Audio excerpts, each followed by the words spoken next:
There was once a king, powerful and beloved, who had ruled over Israel with strength, passion, and unshakable faith. His name was David.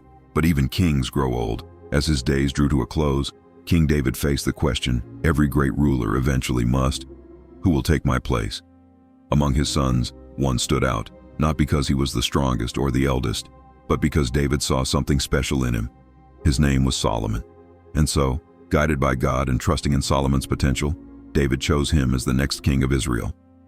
At first, many doubted Solomon.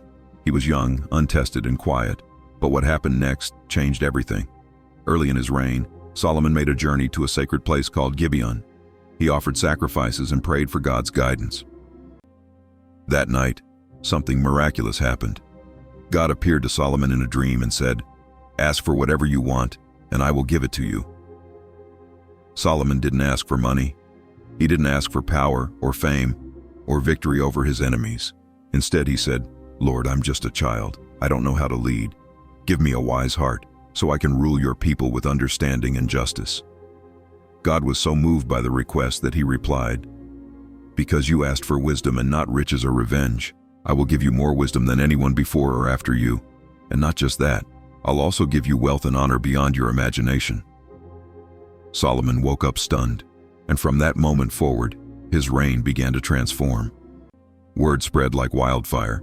The young king had a gift, an ability to see truth, to judge wisely, and to solve impossible problems.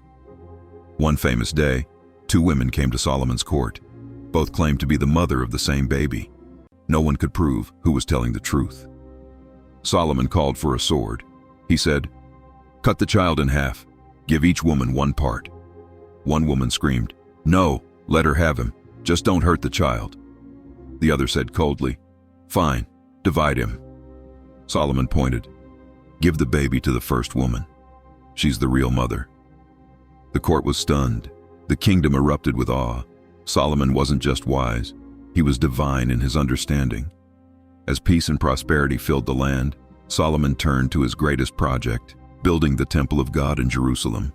He poured his heart into it: gold-covered walls, hand-carved stones, towering bronze pillars.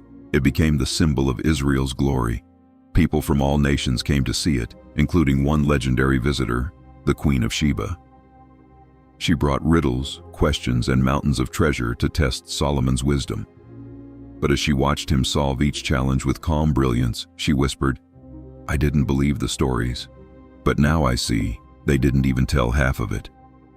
Under Solomon's rule, Israel became the wealthiest, safest, and most respected kingdom in the world. Silver was as common as stones. Trade flowed, peace reigned. But then, something changed. As Solomon's fame grew, so did his ego.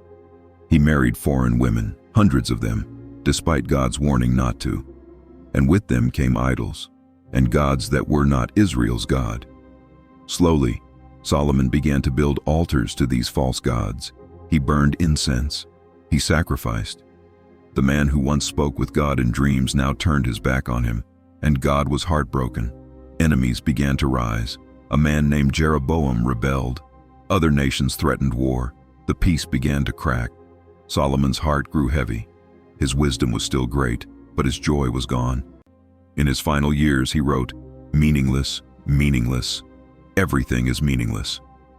Solomon had tasted every pleasure, built everything he dreamed, possessed more than any king before or after, but without God it felt empty. He came to a final conclusion. Fear God, keep his commandments. That's all that truly matters. And that was the end of his story. A king who rose on humility and fell by pride. A man gifted with divine wisdom, who learned the hard way that knowledge without obedience leads to ruin. Solomon's life reminds us of one simple truth. The greatest treasure isn't gold, it isn't power, it isn't even wisdom. It's walking with God, every day, every decision, every moment.